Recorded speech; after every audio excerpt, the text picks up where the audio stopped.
Welcome to 032 Conversations, the show where we talk to creatives, see how they live, and how they do their work.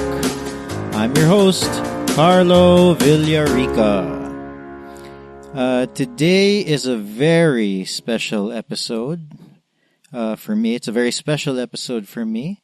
I talked to my very good friend, Mark Cortes. We actually just call him Mcoy. And I've known him since we were kids, maybe early high school. And we talk about that a little bit. But a big part of our friendship was a few years ago. We were part of a band. Well, he really founded the band, and I was lucky to become a part of it. It was a band called Rescue a Hero. You should check Spotify. We're on Spotify, but we're not touring. We haven't played in years. I don't know any of the songs anymore. I'll link to it though. I'll link to the Spotify. I'm sure I can find it. And Mcoy is currently based in New Zealand. He has a musical project called Bear Science. He's shared a few songs with us, and it's sounding really good. And he's also one of the early skaters in Cebu. Right?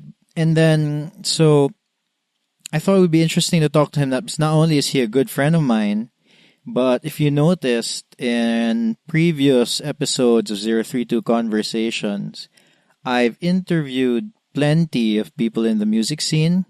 You should look at episodes with Fonzie, Katsuki, even Chad Manzo. He used to be Tekisoba, and Kaloy Oipuanco. Although he's not part of a band, he's a big part of he is still a big part of the Cebu music scene, and even Carlo Rodriguez to some extent. Carlo used to be in the Outpost every time the Outpost gets mentioned. That's another establishment that gets mentioned over and over and over again from these interviews. And Carlo Rodriguez was one of the mainstays of that place. And so I thought it'd be good to talk to Mcoy about our time in Rescue a Hero, about what he's doing now, and what it's like starting a band in New Zealand. Also, I don't know if I've said this before in a previous episode, but my time with Rescue a Hero is one of the most fun times in my life. So, sometime early May, it was a rare chance. Mcoy was here. He's in New Zealand. Jeremy, our bassist, Jeremy Lim, our bassist in Rescue a Hero, he was here also. So Jason Almendras flew in from Manila, and then we just spent the whole day together. So when Mcoy first, the interview that you're listening to right now is literally like Mcoy went to my house, got in the gate, we said hi, had a few words, maybe 5-10 minutes of talking, but we pretty much went straight to we got microphones and went straight up and started recording. So this is me talking to Mcoy after, I believe, 3 years of not seeing him. And it was, I'm really happy that we were able to capture that. I'm really happy that we were able to capture that conversation. The thing with me is I'm very bad at keeping in touch. I'm not the type to message my friends on Facebook. I'm just bad at long distance relationships. But so it was really good to have this talk and to record it as well with Mcoy. And then next week, it's going to be another special episode. So as I mentioned, all my friends from Rescue a Hero were here. Not only Mcoy, but Jason and Jeremy. So we booked a session in room 11 and just recorded an hour and a half of us just talking. I'll be honest, I haven't even listened to the audio at this point. I'm not even sure if there's, anything there, but I'm sure it's just a fun conversation of 4 guys who spent a lot of time together playing in a band called Rescue a Hero, just having fun, just talking nonsense, and hopefully there's a thing or two that you can learn, or that we can all learn from that.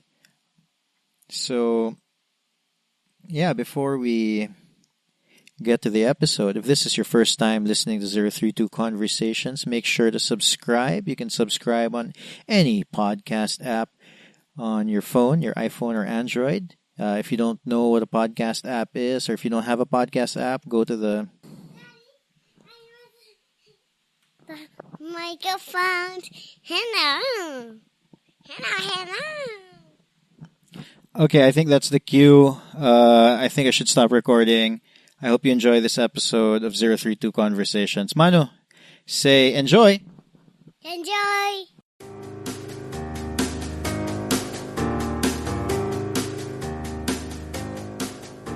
Put it kind of far. It's good. It's good. Just talk how you normally talk. I don't usually talk with a microphone. Well, you know what it is. You've done it before. I don't have a guitar, boy. How's the coffee? Is it okay? Yeah, man, it's great. I know we've known each other a long time, and yeah, I know that this setting is a bit weird in a sense, I feel. Yeah, there's animal drawings on the wall, and there's diapers on the side, and your guitar amp. Oh yeah, I have kids. Yeah. Yeah, for a little context, just for the listener, but no, I just want to give them a sense of like how long we've known each other. Do you remember when we, Sunny? How do we first meet? Yeah. Oh, first of all, namaste, you fucks. Hi guys. Sorry. What was that about? What was that? I just wanted to say namaste to everyone. Oh, okay. Yeah. And you swear after it kind of like ruins the whole namaste vibe. No, I think people shouldn't be afraid of words, because it's not about what you say; it's about the intent of what you say. Like if you call a bigger person sexy in front of them, then then your intention is not really calling them sexy. It's implying something else. But if you're just saying something, depending on the tone, I suppose. Yeah, but But anyway, my message is I feel like this is going to be a very don't be afraid of words. Typical Mcoy conversation. Yeah, I have not changed one bit. Well, anyway, yeah. So since I'd like to get people a sense of like how long we've known each other.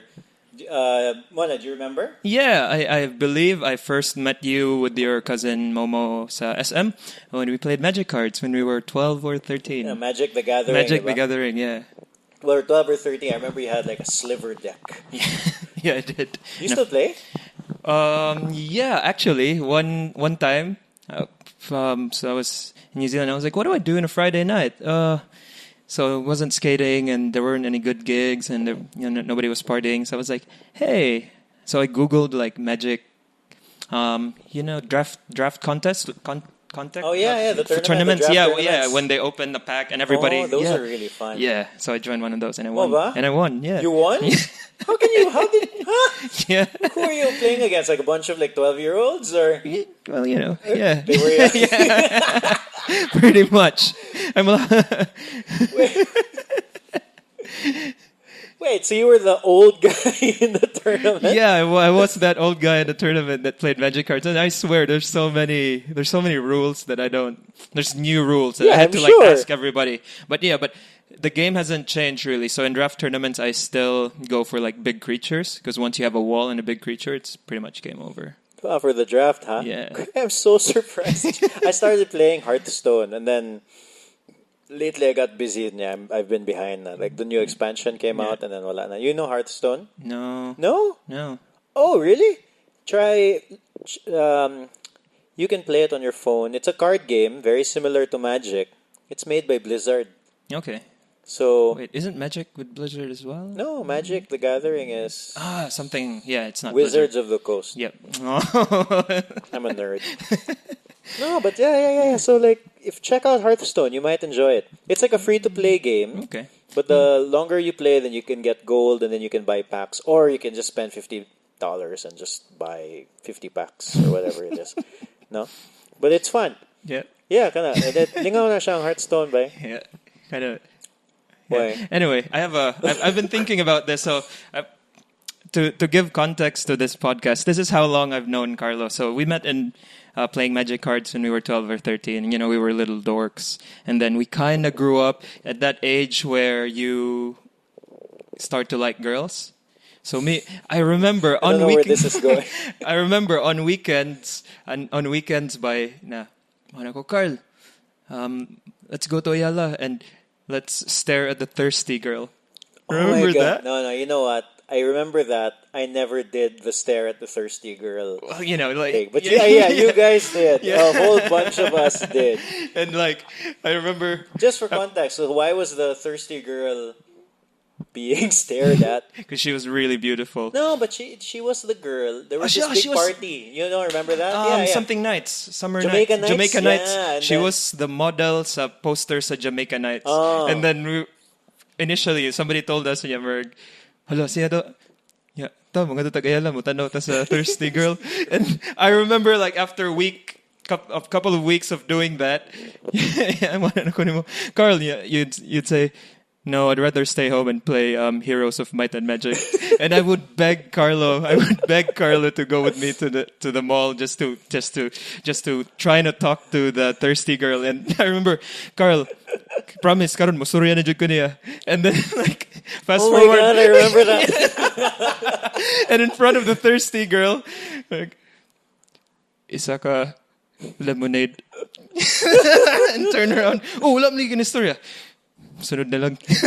Yeah, do you remember so like at some point there were a bunch of like young teenagers just buying thirsty. Yeah. Young boys just buying thirsty in Ayala Graviha, eh? Yeah, so I remember that. Oh my gosh. marketing pitch, the Thirsty and the Paes Corporation. Sponsor Jamaica Nights. Yeah, sponsor Jamaica Nights, and the girl in the poster, get her to sell your juice and shakes. Well, I have a story about you, Bai. Because I know, like, one of the things about me, ba, is I'm actually really bad at keeping in touch. No? So you've been in New Zealand for how long? 2012, August 2012. 2012, huh? Yeah, man. Oh. Yeah. Well, kana. So one of the stories that I keep thinking about, and it's not a thirsty girl story.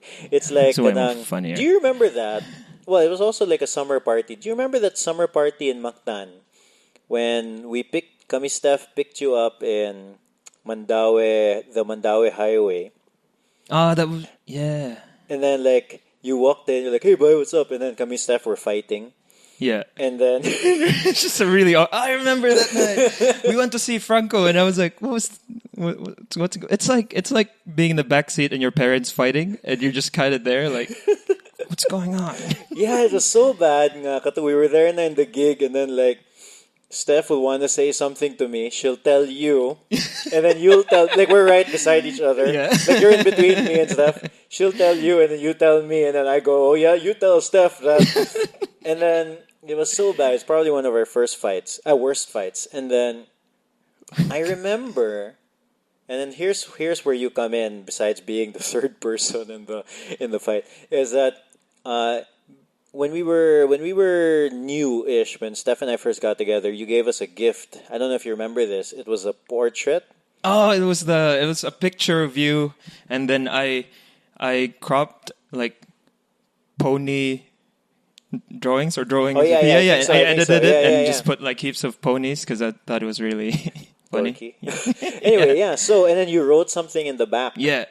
And then I remember that obviously you knew that Steph and I were fighting, and that night you sent Steph a message apparently saying, I think you asked her to just look at the back of the picture. Yeah, because it was framed, and I make jokes or I do gestures, and I kind of think like a magician. This would be a long-term funny joke or long-term like meaningful something. So I gave you guys a gift for your anniversary or monthsary or something. Yeah, whatever it something was. Yeah, you gave us a portrait, a and picture, I framed photo. it, and it was just I thought a picture of you, and I edited with like little cartoons around it.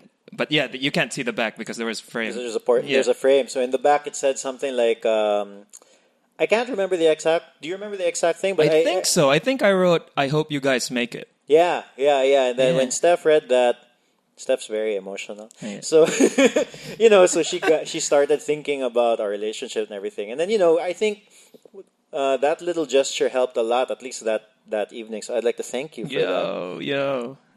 No? Yeah, well, I almost forgot about that. Yeah, but yeah. that was in fact, kanang yeah, we share that, not the part with the portrait or the thing, but we share that story of us fighting on this like discovery weekend.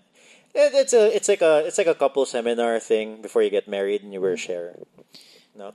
Nice. Yeah, so we you're in the story. Yo. No? Yeah, I know. I don't know. I like.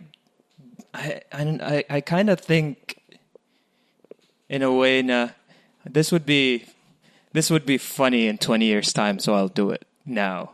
Like, I think that way. So, another example of such a thing. So, I think for my 30th birthday in New Zealand, it's a big thing when you hit your 30s. Mo ba? Yeah. So the whole office wrote me a big card, and then they with all their messages there. Happy birthday, Mark. Da da da. So it's this big card. It's a nice gesture from everybody in the office. Now, I saved that card for my birthday because there was somebody else in the company named Mark who was also turning 30 the year after, and I wanted to give him that card. So that was. So that's yeah. You did that. Your long play. Yeah, my long play. Right, but yeah, my car got broken into and my bag got stolen in that Oh, card. so you didn't do it? No, but I still think it would have been really funny if he got that card. Oh yeah, that would have been good. Yeah. So yeah. Well, we should touch on just like obviously we've gone back a long way, and then like kato, we were in grade school, and then we were playing Magic, and then eventually we were in high school, and we started playing in bands. We weren't in the same band. No, I was with Detonate. I don't even know. And what was your band name back then? But I think it was like unofficial. I Yeah. think that was our band name. But anyway, high school Yeah. bands are high school bands. They're meant to be kind of forgotten, right? But then obviously then we did that stint with Rescue a Hero. Yeah. Do you remember when when you guys started Rescue a Hero? Because I know that Jason and I, we're not the original members. Yeah. So Rescue a Hero. So I wanted to be in band since I was 15. I want to say 15, 16. No, not the high school band, but yeah, a proper band. Anyway, so I started writing songs. I've always been writing since like the age of 10. Like I've always wrote down stuff even before I could play guitar. And then I Like journaling or something? wrote songs. I wrote songs Yeah. even before you could play guitar. Yeah, like No? I was just writing, making sure that the syllables would mathematically add up. Yeah, and not exactly that it would That rhyme. makes sense, I guess. Yeah. Because when we were in Rescue a Hero, I always felt like you were way ahead of the curve in terms of like writing the songwriting. Because I would try, and even Jason tried, even Jeremy tried, but like we were not. It does not come. Because that does not come as natural to us as it did to you. But also, I guess if you started when you were 10, by the time we were in Rescue a Hero, that was already like another 10 to 15 years of experience just writing. And then I found it very difficult to do something like that. And then considering that when we would play, it almost seemed like at some point every 2 weeks there was a new song. Yeah. You get what I'm saying? Which is impressive. Yeah. No? Yeah, I started writing when I was 10, and then just, and I do this thing. I actually have a notebook. I'll try to find it. I don't know if I can. I have a notebook of most of the things that I wrote down, but instead of writing the dates for what I've written, I always write my age in the bottom. Amo ba? Yeah. Oh, So I think I've that's lost the interesting. first notebook. Sayang. Fuck, yeah. Journal number 1. Journal number 1 got lost, But yeah, I've always been writing, and it's not that it came easy, but I wrote a lot, and if you write 100 things, one of them's bound to be good. Amo gid na. That's true. Yeah. Even when we were playing in Rescue a Hero, you would give us a song, and then sometimes, not to sound harsh or anything, but we would just say it sucked, and then we would just move on, and then it would just put it in the back. Like I wouldn't say it sucked, but maybe it just didn't vibe with everybody else. Yeah. No? A perfect example of that would be the song called "The Demons Are Gone." And I remember I wrote that song, and akong inspiration at is Katy Perry and Bruno Mars, "Marry Me." So because I thought like pop songs, because I grew up on the Beatles and Eraserheads, and dagan kay silag murag mga, what would you call it? Tricks in writing that it makes the song interesting. But when I heard pop songs, I was always, this is just candy. This isn't substantial na murag ma-entice ka mentally. But when I heard those songs kanang the one that got away by Katy Perry and Bruno Mars song "Marry Me," naka-appreciate ko na hala, you can make a song that's pop, but still pop, have like but still have like juice or meat and substance in it. So I wrote this song called "The Demons Are Gone." And like when I wrote that, I was grabe na kay akong process sa Dubai kay murag, I think this is such a complicated song, but I've structured it in a way. So grabe kay akong effort ato, grabe kay akong kuan. And when I showed it to you guys, you're like, no, we don't like it. So I think it was more. I'm gonna blame Jason or something. Yeah, but anyway, it's one of those songs I showed you guys, and you were like, okay, and then jammed it once, and then just like, because I can tell But when that you was guys. like the demons are. I for some reason I remember a line. The demons are gone. No, that's not. I'm really bad with our lyrics, to be honest. Okay, so yeah, that one didn't make it. Yeah, that didn't make the cut with Rescue, but I played that. I played it with my project in New Zealand called Bear Science. Bear Science, Yeah. which we'll get to. Yeah, and I played it with them, and it was one of our favorite songs. I think it was really the personnel Yeah. in the band. So, but yeah, to me that was just a funny thing because some songs come easy, like mga, not even an hour of writing, and then it's done. Like Northbound was like, I know Northbound took ages. Simple song it was fairly Oh quick. yeah, and then we honestly let you play the whole thing by yourself. We thought like, we think. But like Just everybody liked it. Yeah, no, we all liked it. That's true. Everybody liked it. That didn't even take me an hour to write that Yeah. song. Pero that Demons Are Gone, grabe kayo akong analysis, grabe kayo akong pag-construct ato na song. And then when I showed it to the band, they didn't like it. Oh, poops. But it, I liked it so much that after pila ka years by You brought it back. Yeah, I brought it. I felt that this song has to be played. Yeah, and I brought it with my new project. We didn't record it or anything, but at least we got to play it, and it was pretty fun. Oh yeah, well we'll go on that. We'll get on that. So like, I just wanted to, get a sense like for the listener, like let them know that we've been in a band with Rescue Hero and how it was like. But then also, I don't want to talk too much about Rescue Hero because we are recording something tomorrow, and Dun, dun, dun. then I'll be honest, like I think it's gonna be a very challenging session because like honestly, what are we gonna talk about? I mean, like, are we just gonna share stories of Rescue a Hero, like Rescue a Hero stories, which might be, might be fun. fun. Might Yeah. be fun. Maybe that's what we'll do. So I'll let you know ahead. Just probably. Okay, well, we won't talk about. I know, but like probably think of a few Rescue Hero stories. Yeah. Okay. Because we're gonna be recording with everybody in the band. Yeah. No, the original members. But like, but when I always get it wrong. When did you start Rescue Hero? Do you remember what year that was?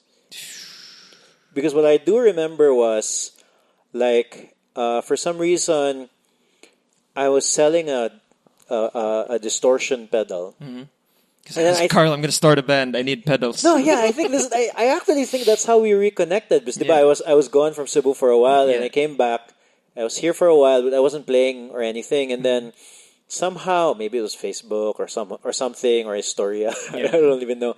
And then I was selling a pedal, and then you sent me a message, and you wanted to buy it. Yeah, because you were in Spain, or were you studying? No, but this is when I got back na. Yeah, so I was you in just Spain and college in Manila. and you just got back. So so I think I started playing with different members. It wasn't called any like a particular band name I would remember, but I've played with bands since I was 18, 19, And then I met Jeremy when I was, I want to say no, I didn't meet him. I met him. I've been skating with him, but he became my bassist when I was 20 years old, I think. Yeah, and so it was me and Jeremy, and I was just asking people if anybody played drums, and there was this guy named Ray. Yeah. So this guy, What happened yeah. to Ray? So Ray, so we would jam, and then there was times na mo na siya na unsa man natay tukar, and I would say no, sorry, we don't have a gig, but let's practice, let's work on songs. And it's like, I don't want to practice. Okay, why tukar? Why tukar? And, Which is the very opposite of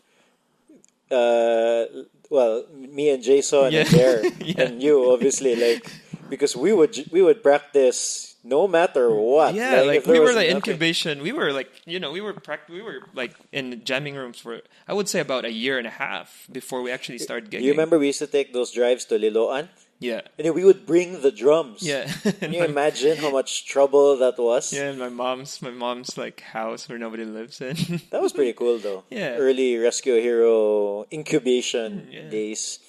No, so si Ray Sumoto, he didn't work out, and I guess a bunch of other people didn't work out. No? Yeah, And then, but I remember after Nire, like, that feeling when you're imagine you're in the marathon and everybody already finished and you're still there running, and like you get to a point where you're like, why am I still doing this? This is really stupid. But I don't know, I just kept on going, and like a big thanks to Jeremy. Na he would still like, sige, Lingaw sa lingaw siya, sa siya, just come over and like unsa may bago nimo na songs. But yeah, it looked really silly in the beginning, like just two guys writing songs. There's no like promise of gigging or anything, there's no promise of going forward, but we just made songs, we just jammed. Yeah, until we met you and Jason. well, we met Dugay na, but like we reconnected. Yeah, when we connected. And then I think, I'm not even sure, like, to be honest, I think you asked me, hey, do you know a drummer? Then I said, oh, Jason. And then I kind of just inserted myself into the band. Yeah, that's I right. don't think you were looking for another guitarist. Yeah, because I wanted to be Daniel Johns and Kurt Cobain so bad. That was like 3-piece. So yeah, I was like, if I don't get Carlo, basig mo back out niya si Jason, wala ko drummer. Sige na lang. I honestly, like, in the back of my head, I remember thinking that. I'm like, he only said drummer. But you know what? I'm gonna. This looks like a good situation. I'm gonna try to insert myself in here. Well, it kind of worked out. Yeah. But the thing so when that, I was like, yeah, all right, let's form a band. And then, but what I really appreciated, Nemo, is you did your own recordings with Sober Musings, and I'm like, oh my god, this guy can record songs, and we don't have to pay sa backyards, or Brian Sacro. We don't have to pay them anything. We can just record our own songs. We did. Brian did really good work for us. No. Yeah. Oh, but the Rescue Hero was recorded maybe 80-70% in your room, in my little bedroom. Yeah, I mean, in retrospect, we probably could have done it better, but back then we didn't have cash, we didn't have the facilities, and we didn't even have the experience. I mean, I feel like it would have been done so much faster if we just, went to a studio. Yeah, but at the same time, it was fun. It was super fun. Yeah. One good story in recording in Carlo's bedroom. So recording a demo or something, nothing serious. And Carlo had these like little tricks of like ibutang ang mic in front of the closet, and then you open the closet door, and then you put a blanket or a drape of cloth behind you, so may mo siyang sound booth. Walay echo. And we were doing it, and I remember like in the after how many takes, and in the middle of a take, na gina motor. And I think it was really hot too, yeah. It was really hot. Gina motor. Motherfucker. Kung aircon sa dili sa niya makaya ang room ba? No, but we turned off the aircon when we recorded vocals. Yeah, that's right. Yeah. So. There'd be a hum. Kapuya, But no, man, those are the best times. Like, at the end of the day, like, we didn't make money out of it. Oh, but now, like, I really appreciate like the memories and the good stories and the experience. Oh yeah, you know what I realized about being in music ba was that number one, it was super fun, Yeah. right? But at the same time, there are these things that it taught us. Like, it really taught me to, like, commit to people. Yeah. You get what I'm saying? Like, being in a band, there's a reason, like, I haven't, after everybody left, I have not even attempted to try to form another band. It's like looking for a girlfriend, right? Except in a not gay way. Yeah. But, like, like, it's, Yeah, yeah, man. it's like Nothing that. wrong with him. Oh yeah, no, nothing wrong with it. Yeah, I'm just saying. No, so but it's like looking for a relationship. Except you're looking for, like, instead of one person, you're looking for two or three. Yeah. And I knew how lucky we were, kanang, that we just all gelled, and then that gelled personally and also to some point musically. Yeah. It was super hard to get that. Yeah. And then I didn't think that I wanted to go through the effort of trying to look for that again. And I also don't think I was good enough to just drop into a situation and then just be like, hey, I'm the session guitarist, So yeah, that's why it's so hard to get that.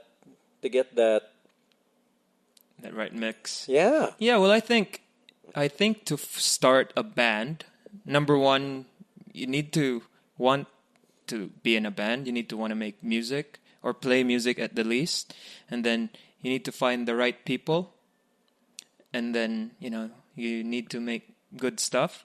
Number two, everybody has to like what you're doing.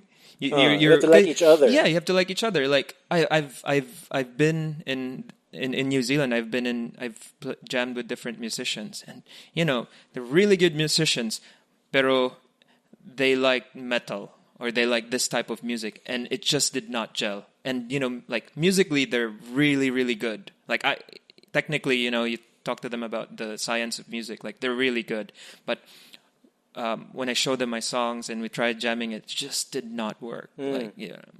Yeah, I want to get to that because there's also like, I want to talk about your experience in New Zealand. It's like that's the part that I don't know much about. No, so how long have you been in New Zealand, gani? Since 2012? Yeah, Ba to? 2012, yeah. So 6 years now. Yeah. When kato, you left, you were a nurse, diba? Yeah. That was your. Well, okay. So the whole nursing thing, it was just because since I was a kid, I've always wanted to be a lawyer. And when the financial collapse of 2007, 2008 happened, my mom lost her job. Basically, the family wasn't doing very well financially. And then we couldn't afford law school. So my mom said, just take up nursing.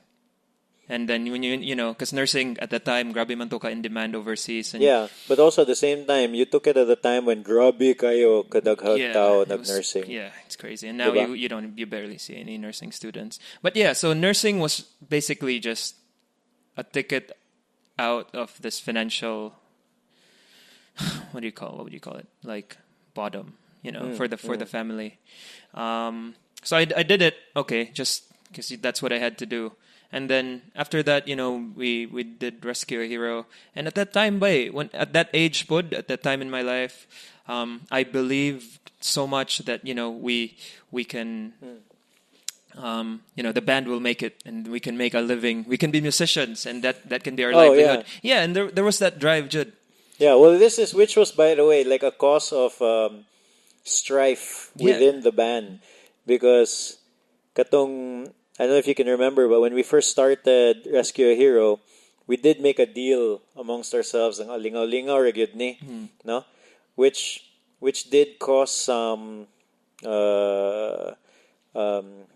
tension, Yeah. no? But mona, I mean, it happened, and then Yeah, so at that time, like I think I saw the writing on the wall when Jason was going to have a kid, and he was missing, and nothing I did nothing against him at that time for me, but I saw it namurag. no, life happens. Yeah, life happens. Life happen, yeah. Things are gonna change, and I don't think Rescue will be how it is. Like we might be able to jam every once in a while, but the Jason's priorities would be to his family, Najud. And I saw it that, and like as a musician, as a band in Cebu, I know you can't stay in Cebu. You need to go to Manila At the time. At the time, yeah. Yeah. So I saw the writing on the wall. So at the time and at the same time, the nursing, I finished nursing, and I took all the international tests and whatnot. So I was, I had rescue going, but I also had the backup plan. Yeah, And nursing was always there. So at that time, I decided, it's time. And the opportunity came up to New Zealand. I have family over there, and then I moved there now in 2012, and yeah. So you first got like a nursing job, and now you have like a corporate gig, no? Yeah, no, yeah. So now you're a suit and tie guy. I'm suit, been Wolf of Wall Street. Yeah. So it just branched out, and like that's a long story there how that happened. But still doing music there. I'm still skateboarding. Yeah. So those are your two. I was gonna ask you. I was gonna ask you what your creative outlets are over there. So it's music and skateboarding. Yeah. Yeah, but the difference with music, my musical project there, I even refuse to call it a band. I call it a musical project. Why? I don't know, because with a band, I associate it with that feeling that I had with Rescue. We can make it. We can do this. We can be musicians. We can write songs and make albums and perform, and it will be financially viable. And there was that drive that you just believe in something even though the odds are against you. Now in New Zealand with my projects there, like I love doing it, and I wouldn't do anything else, but I don't have that anymore. It's like a side gig for you. It's a hobby. It's a hobby. It's not. Yeah. It's still my passion, but it's not my priority. It's Yeah. Pero while in New Zealand, kato you started Bear Science. Yeah. Pero murag, I don't know. Can you update me a little bit? What's happening there? I think you went through. You touched on it earlier. Yeah. You went through a bunch of people to be in the band. Murag, it was difficult. Yeah. So how did that go? Well, we've met a couple of people, and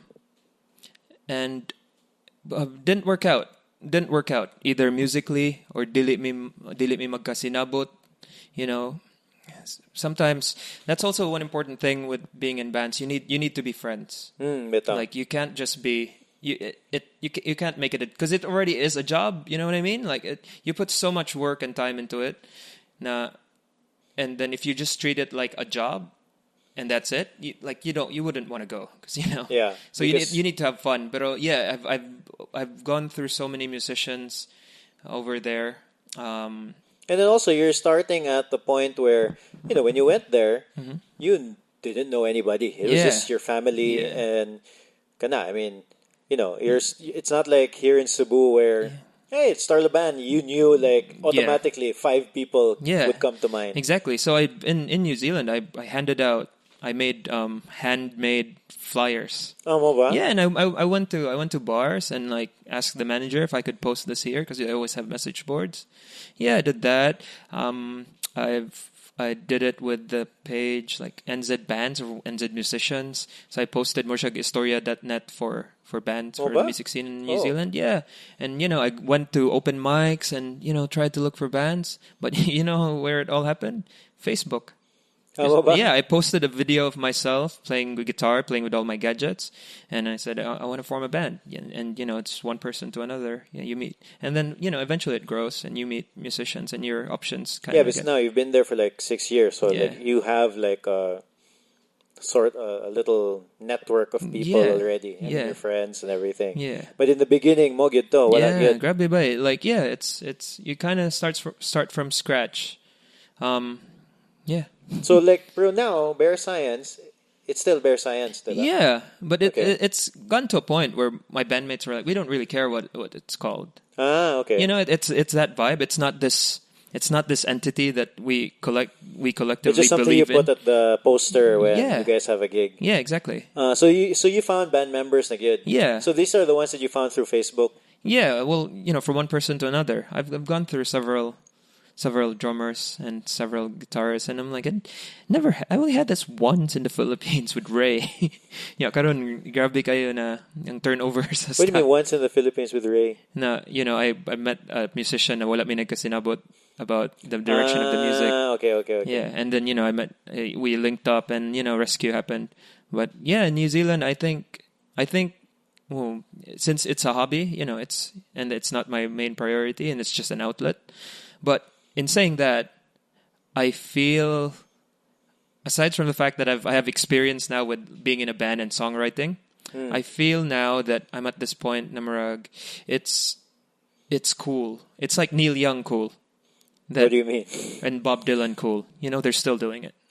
You know what I mean? It's like an Amurag. What do you mean? I'm trying to get a sense. So I don't have that fire of you're young and the world's your oyster.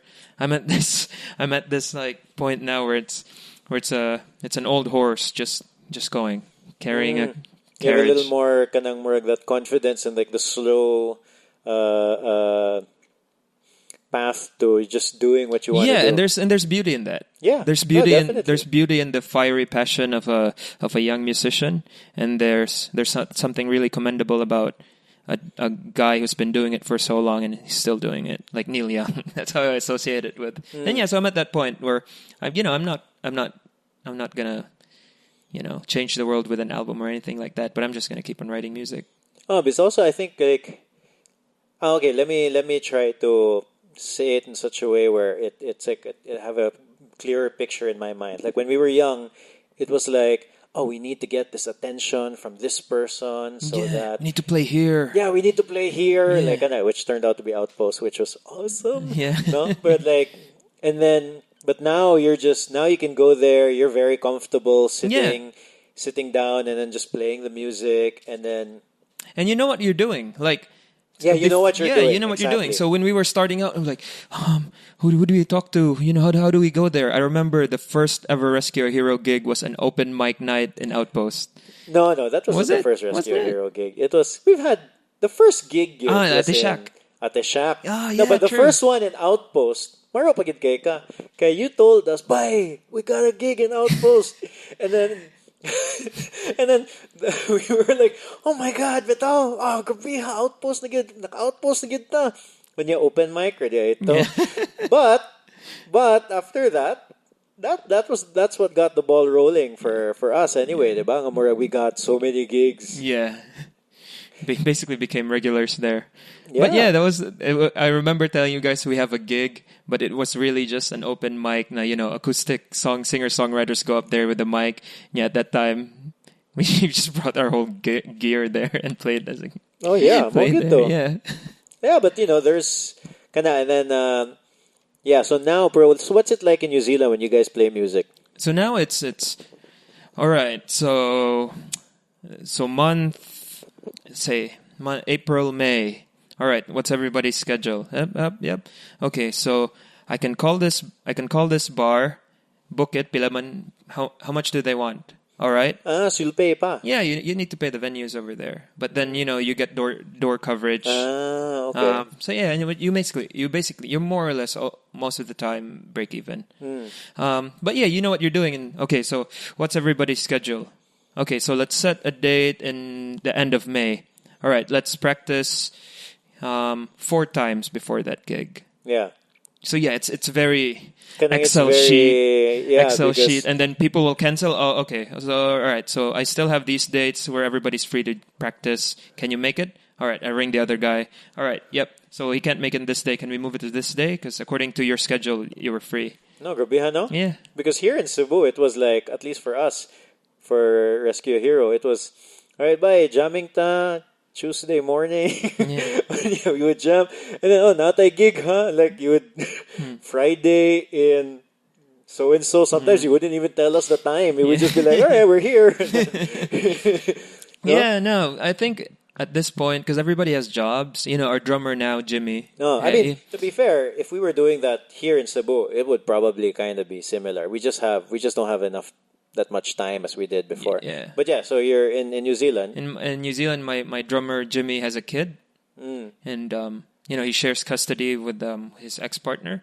So, it's really tricky just doing the scheduling. But, I'm like on his free time, if it's his time for his kid, he has to be there. This weekend I can't because I have my kid. And then, our bassist, Johnny, he has his stuff. He has another band. He's in a funk band called the Headmasters, and we have to juggle the schedule around that as well.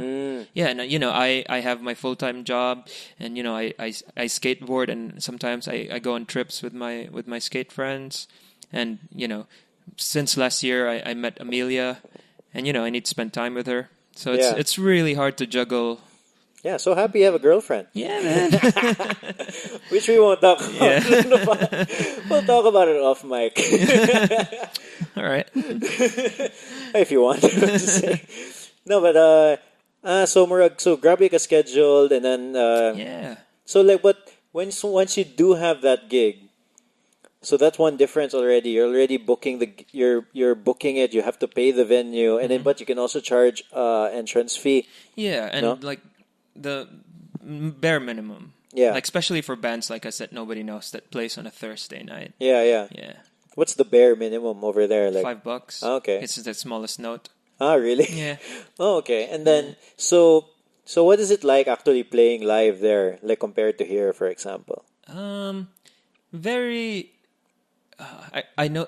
I would associate to. I've only been to Manila a handful of times, but I would associate there that everybody appreciates there's somebody on stage that's performing something that they've worked on, that they've invested time on, and everybody loves it. Even though it's your first time there, and the crowd is very interactive. Oh yeah. You're not just a dude there with an instrument playing your songs. You're talking to the crowd, and you're crowd work. It's like a stand-up comedian in a way. Yeah. So. So Murag, it's more. So there's a lot more like back and forth. Yeah. And then, I wouldn't call it heckling, but the crowd interacts with you. In between songs, and when you play your songs, when they feel like dancing, they're gonna dance. Yeah. Yeah. Pero at the same time over there, because here in Cebu, it's at least back then. Yeah. Now I've heard that the audiences are better. Yeah. No, because back then when we were playing, it was hard. Yeah. Like it was rough sometimes. No, kanang murag you'd be in front of people, and then I know what you're saying, because like in Manila, one of the nice things in Manila, and I've been to a gig there, is that the crowd really gets into it. It can be this band that just formed that night, and then people will stand, they'll show appreciation. In contrast to here at the time, I'm big disclaimer at the time. Contrast to here when and then I've said this before, where I'm sometimes judging the person performing. As an audience member, and even I've done that. But it's an unfortunate Cebuano audience trait. Yeah, very reserved. Mona, and then you get a sense that they're more judging you instead of entertaining. Yeah, exactly. No? But in New Zealand, everybody. So you go out and you decide you want to have a good time. So you go there and there's a band playing, there's music playing. So people. So like even if they don't know their music. Yeah, exactly. Yeah, they still jam because they appreciate that. I think it has something to do with the population in New Zealand as well. So I think at this point, the population in New Zealand is 4.5 million. So whole New Zealand. Whole New Zealand. To put that into context, pretty much New Zealand and the Philippines, the same land area, and the Philippines is 100 million. Yeah, I think 4.5 is almost Cebu province. Yeah, but you know what I mean. So tungod sa kagamay og tao dito, everybody's just happy that something's happening. Yeah. Well, something's not always happening. Is it like a slower pace in that sense over there? I wouldn't say so, especially where I live in Auckland, where it's like it's the Manila. Oh, okay. It's the Manila. It's not slow pace at all, but just the vibe of the whole country. That they're gamay ra kay tao, and then they're just happy that somebody's performing. You're just happy. It's like being a kid that there's a birthday party and oh my god. But not many performances over there. No, there are. Yeah. The problem now there is that the corporations are coming in and they're turning the bars into apartment buildings or some commercial space. Okay, yeah. Yeah. So it's I don't know the situation here, but that's what's happening there. So there's a bar there called the King's Arms. Now, if you look it up, it's kind of like the CBGB of New Zealand. Oh, okay. And that recently, after 100 years, no, not 100 years, but maybe 60 years of operation, just closed down, and it's gonna turn into some parking lot or something. Amo ba? Yeah. Yeah, well, there's versions of that. Well, everywhere really. Yeah. It's also. Well, I can't speak for New Zealand, but like here, no, Murag, it seems like the scene is changing a little bit, where it's not a band scene anymore. It's like a singer songwriter or music producer type scene. Even like Tutu Tango, a lot of their gigs is well, they do have like full on band stuff, but they also do have gigs where it's just dude in a guitar.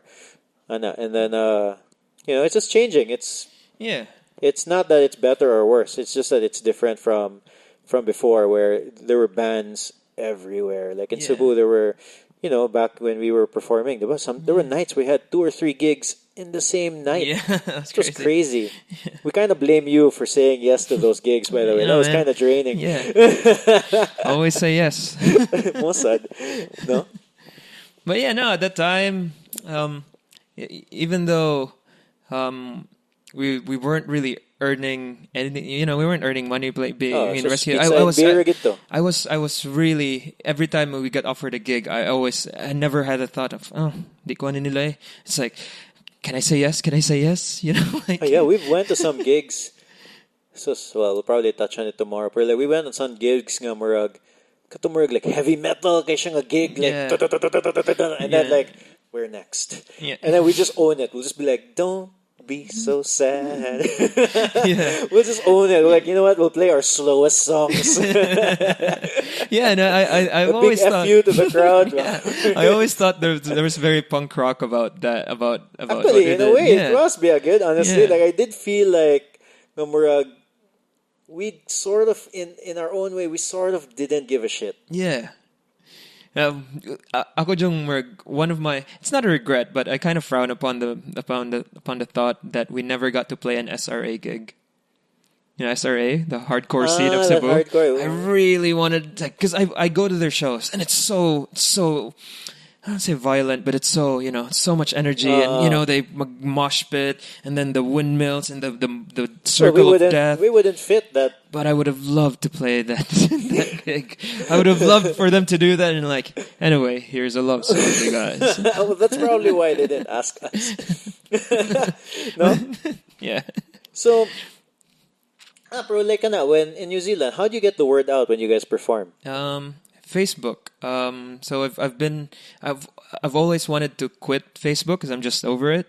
You did? Yeah, I did, and I did now. But I always come back to it because, as mentioned, people in the band now, apart from me being kind of the spearhead, it's so hard to put it out there without Facebook, because Facebook is just it's the thing. It's it's everywhere now. Everybody has it. But wait, but you don't have Facebook. Yeah. So how did you?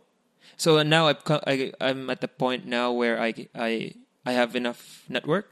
So I just message people, and they put up the events themselves, and I'll just tell them. Okay, so you ask them to help out. Can you just post this? That sort of here's thing. a poster. Just post it, because we don't really have a core fan base in New Zealand. It's just our friends. But we've gotten to a point where we have a lot of friends who would go to our gigs. How come you guys haven't recorded enough? I feel like I don't know. I honestly am just waiting. Like I know you sent me a recording a few weeks ago. I couldn't find it online. Where I think you took the link out. What was it called? It's called The Train. The Train. Yeah. So you sent it to me. I think you're mixing it yourself. Yeah. No? Oh, yeah. So, it's, as I said, the scheduling now is really tight. And, just booking people for practice is even hard. And, and gigs hard. And, imagine recording where it's, it's like a 3 hours or more commitment. For that to a one, day. how did you guys do it? You booked a studio? No, we did it in my living room. Amo ba? Yeah. Even the drums and everything? Yeah. Oh. Yeah, and my drummer Jimmy, he made his own drum set. So his bass drum is basically a big luggage. and Bitaw? everything fits in there. Yeah, and it sounds fine. Mo ba? You know what I mean? You heard the song. Yeah, I wouldn't have thought it's a luggage. Yeah, it's a luggage. Mo ba? Yeah, and like the snare and the all the components of the drums fit in there. Yeah, and it's very handy. So how did you record it? You had microphones, Yeah, recording. I have two mics. I have a condenser and a dynamic. So I just put the So you let the drums go first, and then yeah. Well, I always record the ghost track or the guide Yeah. track. So with my because it's really hard for the band to excuse me. It's really hard for the band to record a demo without the vocals because we've always practiced it with vocals. yeah, I even learned. even with the Rescue Hero, diba? Yeah. So I record. I try my best to record it with metronome, and then record the guitar tracks and the vocals, and then I Like record a rough everybody. ghost track on Yeah, it. and I record everybody separately, and then in the end, I go in, and it's so much more fun when you're the last one in because everything's already there, and Yeah. And then you can kind of belt out, do whatever. Yeah. So you're the one doing the recording and the mixing. Yeah. Oh, that's fun too, Yeah. actually. And It's it's super just- time consuming, Yeah. but it's fun, Biasad. Yeah. No? So wait, I wanna talk a little bit also about your skate. This is a world that I am not familiar with at all. Yeah. No, but how is it different from skating here in Cebu? Pretty much the same, to be Oh, ba? honest. Yeah. Well, over there in New Zealand, skateboarding is way more accepted in society, and the government, builds skate parks for So people. I've seen some of your videos and pictures. There really are legit skate parks there. So, and the thing with I would say the difference, the skaters are the same. Sorry, the skateboarders are the same people. Mo ba? Yeah. Well, define like in what sense? What are the characteristics? In New Zealand, we skateboard, and after we skateboard, let's hang out. Oh, there's a house party. We go there. So I was there, and there was a skater with face tats, face tats and full of tats, and I was sitting there, and then I was drinking beer right across him, and he reached for his socks and his shoes, and he got a little packet of white powder. And then he got out his Rambo knife, one of those Sylvester Stallone Rambo knife, put it there and started snorting it In front of you. in front of me, and I was just like, oh my god, this is a guy doing cocaine with a big ass knife in front of me. And then somebody yelled out, somebody's tagging outside. So somebody was vandalizing the house that we were living in. So he ran out with a knife, and I was like, oh my god, he's gonna stab that dude. And apparently he just punched him. Yeah. Are you saying that the skaters are all like? No, they're not all, Crazy but people. it's a you meet because ang common denominator ninyo sa skateboarding is just the skateboarding. So you meet a whole bunch of you different meet, people. Yeah, I meet people. Like there's a lot more normal people in skate. Yeah, than- and I've met people who have masters in MBAs, Yeah. masters in business administration. I skate with them, and they work in the skate industry, and we talk about finance. Oh. We talk about money, and I meet people who are parents, and I hang out with little kids who are skating. So there's a whole. Yeah, I wanted to make sure because if we just ended the story with the knife cocaine guy, Yeah. I wanted to make sure that there's the whole spectrum. Yeah. Of That's the what I'm trying to skaters say. are, So you meet people in this side and you meet people in that side. And in Cebu, I'm here recently. I hung out with my skater friends, and asa naman si Kuan? Now he got too deep into the drugs. Like when you talk to him, he doesn't look at you in the eye anymore, and it's just not. It's not just skate. That's like everywhere. Like Yeah, that's but- like everybody has a friend like that. And then I met this guy. So we just hacked this credit card, and I'm like, oh my god. Yeah, so those are the people I met here, and then here I met people in Hirpod. I spent time with a good friend of mine, Idel.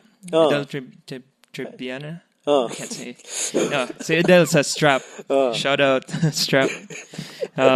Strap clothing. Yeah, and I grew up with him skateboarding, and now his brand is doing really well. So you meet. And then you meet different people. Yeah, even and then it's a big. There's a big range of people even Nicolo Manreal, Yeah, di ba? Nicolo. He's a skater. And Yeah. he has that wedding photography thing. Probably one of the biggest wedding Rainbow Fish. It's one of Yeah. the biggest wedding photography groups here in Cebu right now. And Paulo from what's his thing called? Paulo, Paulo, he does wedding stuff. Said he's pretty big in the wedding photography what's scene. his Pau last name? Pau. Pa, Pao Sanchez? Yeah, I think I so. don't know. But I'll try to link to him in the show. Yeah, I know who you're talking about. He shot you. Yeah, he shot me. I started skating with him sa Lapu-Lapu. Mo ba? Yeah. Tig-skate din na Yeah, siya. well, Oh. yeah, before. Yeah. Yeah, I noticed, Bea, like a lot of these people who are doing creative, interesting things, ba? They started out not necessarily doing that creative, interesting thing, but I noticed that they started out doing something like ito, like we were musicians, and then like silang Nicolo, they were skaters, kanang Alternative. yeah, like these alternative cultures. Yeah. No? One more person I wanna give shout out to now. And with my range of friends in the skateboarding industry, si Butch sa Redeem Oh Tattoo. yeah. That's Yeah, right. man, Butch is doing really I'm so well. proud of him. Yeah, we hung out like 2 nights ago, and then we started talking 9-10 o'clock, and it was really just a conversation. And I look at my watch, but it's 3:30 Oh, a.m. ba? Yeah, like, and it was just like we've been talking Where for were 10 you minutes. in his shop? Yeah, Kukuk's Nest. And Cook's. Yeah, okay, so we okay. I'm super proud of him. He's doing really well, and he's in a very good place right now. Yeah, I follow him, but he's been like he's like tattooed celebrities. Yeah, man, so good. And I'm in New Zealand, even though I'm away from my friends and my the people I grew up with here in the Philippines. I'm really happy. Like for you and Jason, you guys are you have a family, you have kids I know, now. we have kids. Can you Yeah, imagine? and like it seems I'm happy for the people who are doing well that I grew up with. Like kind of sila Butch, sila Edel. They're doing really well, and I grew up with them. From music or from skateboarding. Yeah, well, you're also doing quite well yourself. You're just not here, Yeah, diba? yeah, But also, it's like in Rescue Hero, like I'm the only one here. No, but but look, kinda when I see, like I follow like some of your like posts, like on mga skate stuff. It seems like you've improved quite a bit, or is it just me? Because I don't have a good sense Yeah. because I don't skate. But like, it seemed I don't know, huh? Like it's because I remember like being in a shoot. Do you remember that shoot with Jason in Guadalupe? yeah. And then we just I didn't even land the trick, did I? I don't even Maybe know. I did. We just I don't kept know. jumping the stairs. Yeah. But yeah, at some point, like, Jason's like, we got the shot. Don't worry. Yeah, and I'm like, no, I gotta land it. Yeah. No? But like, I don't know, but like I'm seeing some of the pictures or videos that you've been posting. I mean, have you gotten better, ba? No, the thing is, there's just more cameras nowadays. In skateboarding, it's always 100 tries and you get one good one.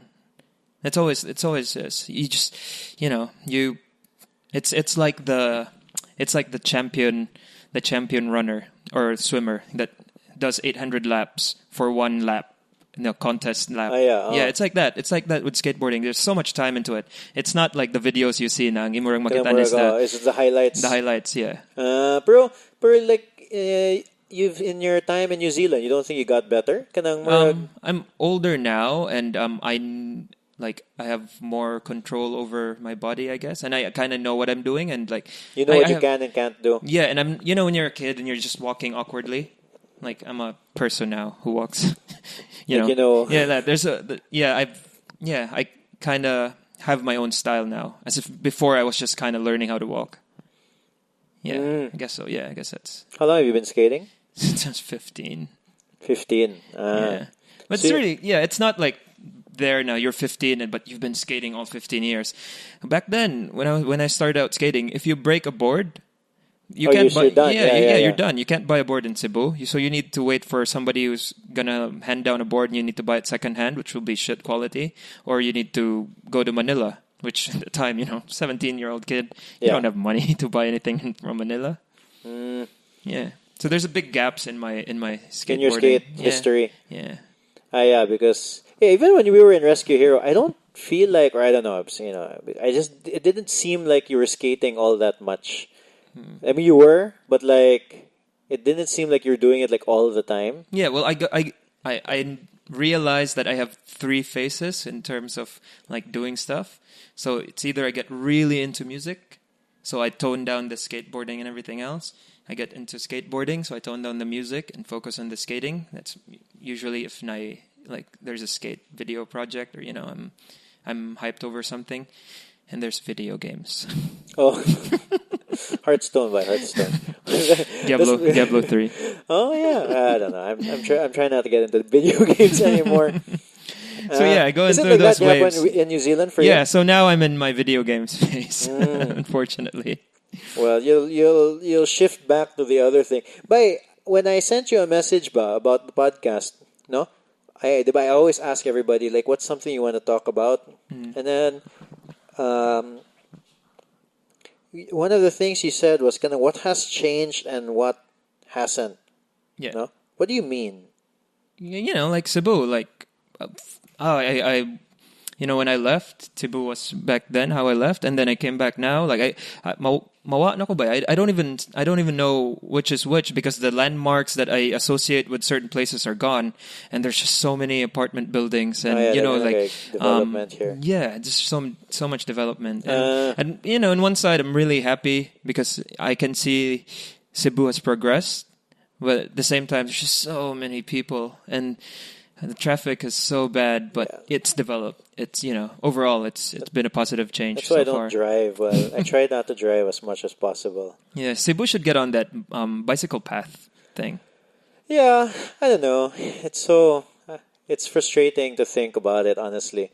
No, so that's what you meant. I thought you meant like what has changed and what hasn't, like in terms of like your creative, like being in music or skate. Well, I don't know. Like, I don't know much about the music scene. I just know that band Honey Drop covered one of our songs. Oh, Mandawi. yeah, that was cool, right? That was cool, yeah, man. Shout out to Carl. Yeah, and then he's doing Mandawi Nights, which is really good. cool. He's apparently, I've talked to some people, he is one of those prolific songwriters where, they'll hang out and then 20 minutes later they have a song. Yeah, cool. He's like that, apparently. I'm hanging out with Faith.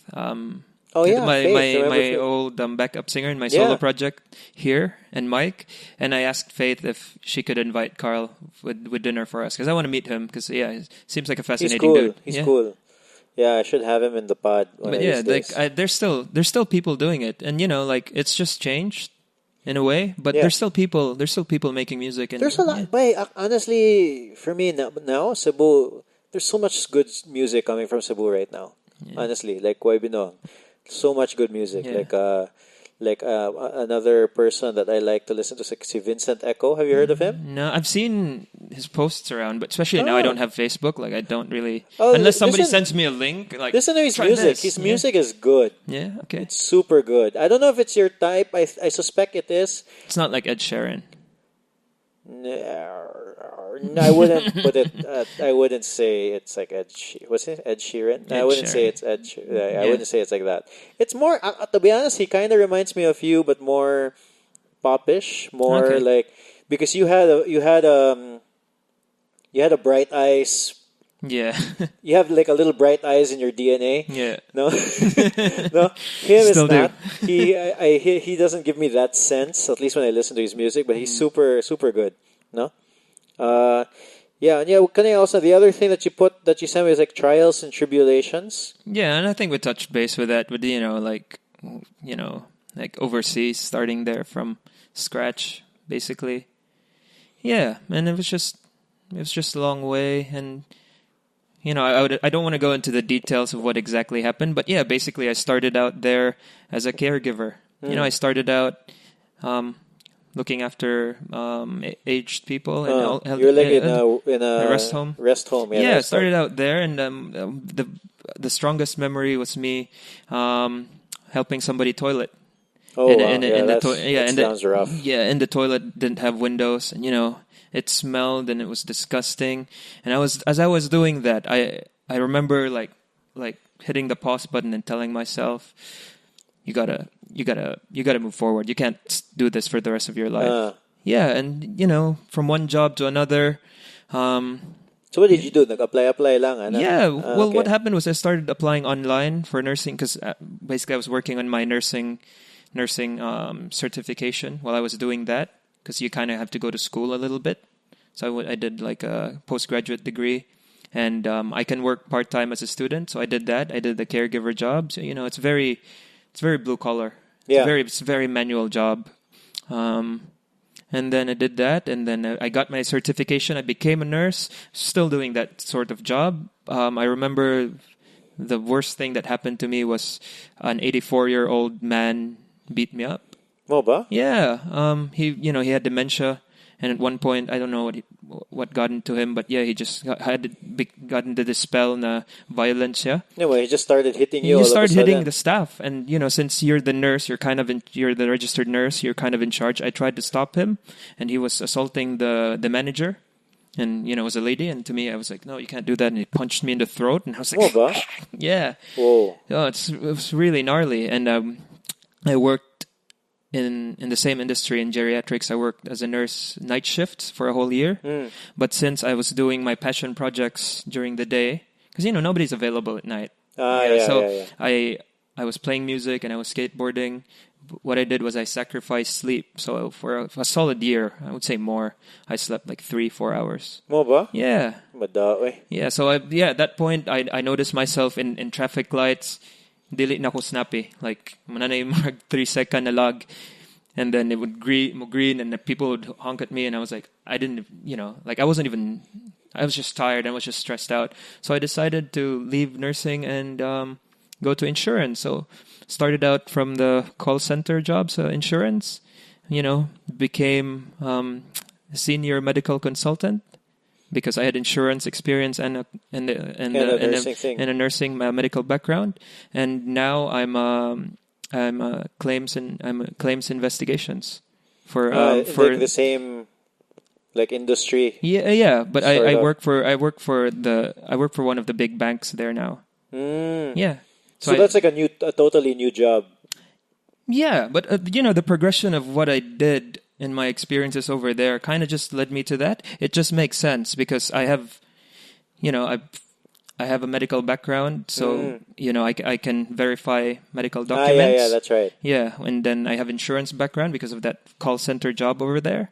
I started out there.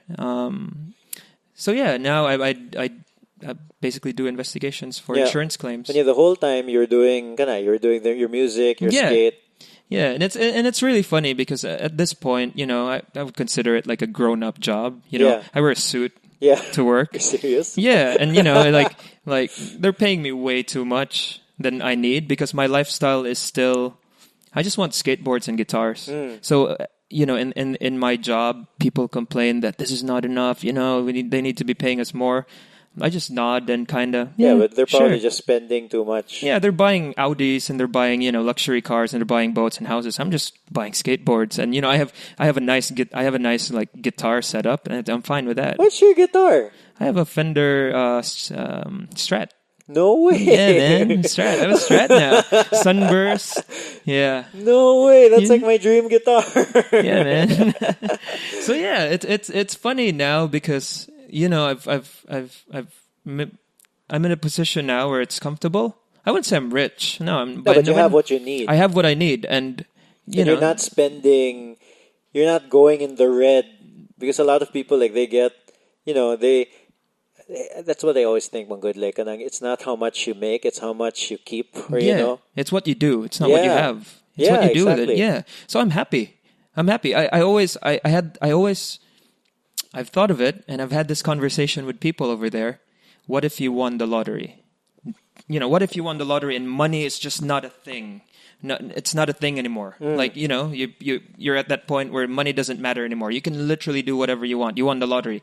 What are you going to do? And this guy was like, I'll invest it. Like, oh my God. You have all the money in the world and you still want to make more money?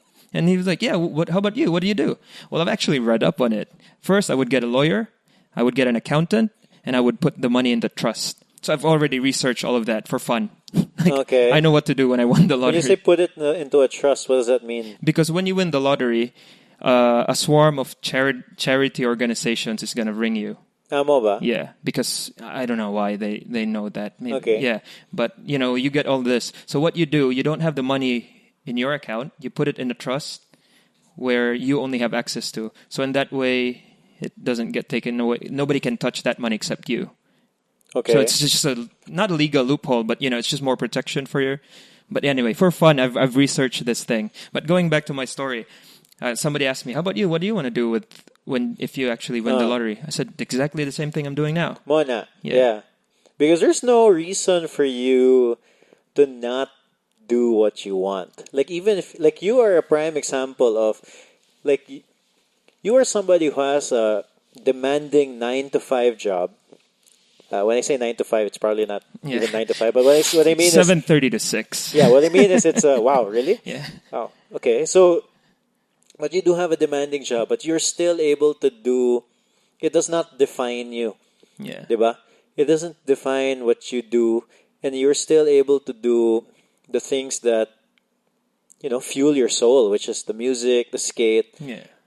You're an example of somebody that I feel like who's been, they just know what you just know what you want. Yeah. Right? And then you're just doing it, and there's no excuses. There's no like not enough time. Yeah. You just said I don't know if we were recording when you said it, but you said your commute's like an hour and a half Yeah. Each way. each way. So Yeah. so it's eating up a lot of time. Yeah. Right? But you still find ways to do the stuff that you want to do in terms of your creative outlet. Yeah, man. So I think the approach to life is not focusing on the things that you don't have. I think you focus on the things that you have and being thankful for it. So that commute that I have, 1 hour and a half, I listen to podcasts and, just learn a lot of things. Oh yeah. Yeah, I listen to podcasts with scientists, with people in the finance What world. podcast do you listen to? Joe Rogan. Joe Rogan. Yeah, Joe Rogan. And it just goes from there. Right. Give me one or two more. The Church of What's Happening by Joey Diaz. Okay, I don't know that. I'll search it. Yeah, and he's really good. Anyway, his life is something that I admire now. He was a cocaine addict, and then just saw the light and got out of it. I really have a big bilib jud ko for people who beat addiction. Like, Oh, yeah. Like I have such grabe akong respect ana nila. And Why, man? Just curious. Is well- there like a backstory there? yeah, kind of. Well, my dad he was a pathologic gambler, and I think he didn't really have a real job all throughout his life, but his family was just fortunate enough that he had the finance The means to do it. the means to be a gambler for his whole life. And you could just imagine how much money he's lost.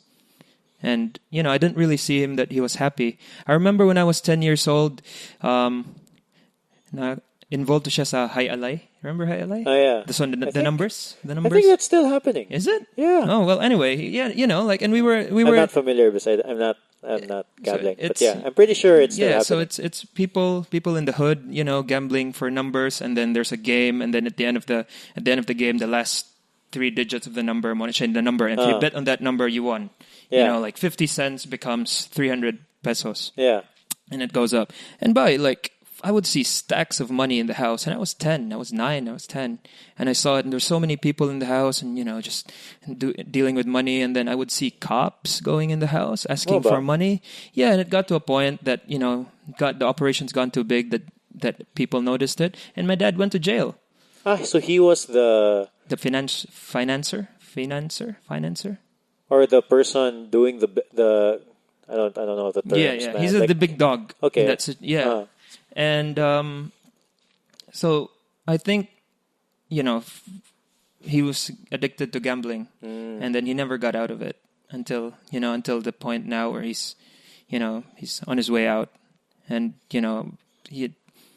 I remember that when I first saw him, after I went back to New Zealand, and he just had a heart attack and he just had a stroke, he just cried and he just said, "I'm sorry for everything," and I'm like, yeah, well, it is what it is, But yeah, so growing up seeing that kind of made me realize that it's not you go to school, you get a job, you start a family, and then you'll be happy. Like, I did not see the logic in the system because I saw the system being rigged in front of me as a kid. So I knew there were ways around everything. I knew that it wasn't fair play. I knew that you had to look after yourself. I knew that, just work within the legal system. Don't do any dodgy, illegal stuff. Yeah. And then just be kind to people, but also be smart. Because they drop a line for you, but that's not the way. That's just how they wrote it because it's hard to explain to a kid that, so there's this thing called mortgages and the interest rates. But then anytime the interest rates can go down, and if we can't pay that out, we're out of this house. You can't explain that to a little kid. But I saw that like firsthand without it being explained to me. Yeah. Yeah, so that's kind of like, creative voice.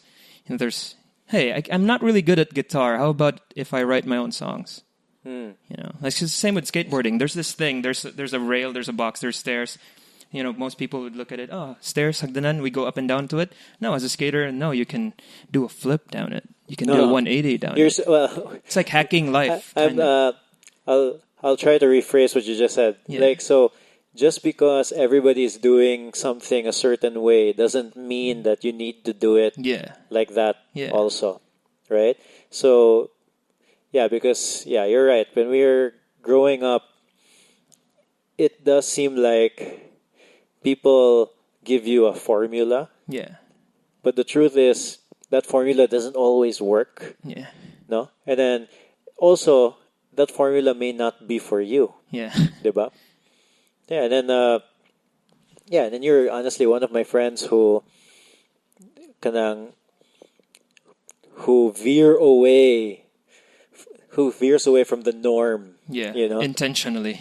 Yeah. I think you make it a point. Yeah, make it a point. Like that's why I thought of it recently. I don't think Rescue a Hero I would have if we were around this time, if we were in our early 20s this time, I don't think Rescue Hero would have been a thing because like it's my point when I started the band is that I want to make something that doesn't sound like everything else. And people always compare it, but I don't think it did. To me, it didn't sound like everything that's right. else. Like And that's why I did when it. people say, "Oh yeah, you guys sounded like this," and in my head I'm like, no, we did. But then again, who are we to say what we sounded like? Because we're not the ones. We can't tell another person that they're wrong. That's how they perceive it. But at the same time, that's true. Good nga. Like when we were in the Rescue Hero, the music in the band scene was all this like, hardcore. Which, by the way, we did have a few songs like that. Yeah. In the very, very, very beginning, which we thankfully phased out of our repertoire. No, but you can't help but be inspired by what's around you. I understand. Yeah. No, that's true. Like, remember the first time we saw Bumbo Pluto Ova? Yeah, I was like, I need to get guitar pedals now and effects. No, and then we did incorporate that into our songs. Yeah. I mean, it wasn't the same as them because they were. But we got inspired by them. We were super inspired by them, and then they were amazing, and then crazy. Well, anyway, I'm pretty sure we're at an hour or something, and then I wanna, because I think if we keep talking about Rescue Hero, we won't have any material for tomorrow. Yeah, I'm worried about that a little bit because I don't want to rehash the same stories. Yeah. No. So I think it's a good place to end. Where can anything? Do you want to say anything before we end? I love you, Mom. Say it again. I love you, Mom. All right. Okay, I thought it was going to be another namaste. Where can people find you? Well, I'm in Cebu until Saturday. Oh my back God. in New Zealand. It's somewhere in the internet. Online. It's somewhere in the internet. Oh my God. Yeah. It's somewhere in the internet. So if it happens, it'll happen. I'm going to link your Instagram page on the internet. What is it again? Mellow_machine. There you go. Yeah. There you go. That wasn't so hard, Coy. I'm so exasperated right now. Love you, Carl. Okay, yeah, that's too, something Coy. I never said before. But yeah, man, I love you. So, I'm so happy that we've recorded that. And yeah. Yeah. Love you too, bye. Okay, Yeah. we can we can end it on there.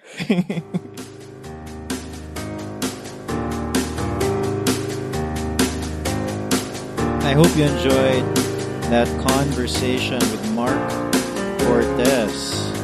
If you like that conversation, and if you listen to the band at all, or maybe knew some of the guys in the band, you might enjoy next week's episode.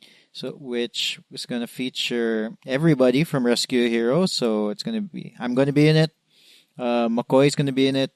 Jeremy's going to be in it. Jason's going to be in it. And then we just recorded an hour of talking. And hopefully it'll be good. So that's up next week. If you enjoyed this episode, I hope you share it online or subscribe or leave a rating on iTunes. This helps us reach more listeners and allows us to make more episodes. Oh, and one last thing. Did you catch last week's episode, the Ask Me Anything episode? I answered a few questions from you, the listeners. Is that something you want to hear more of? Let me know. Send me a message.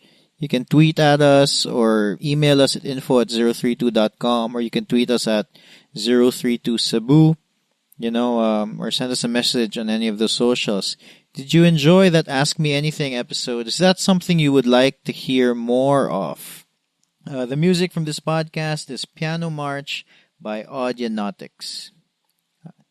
Rescue Hero podcast next week. See ya. Bye.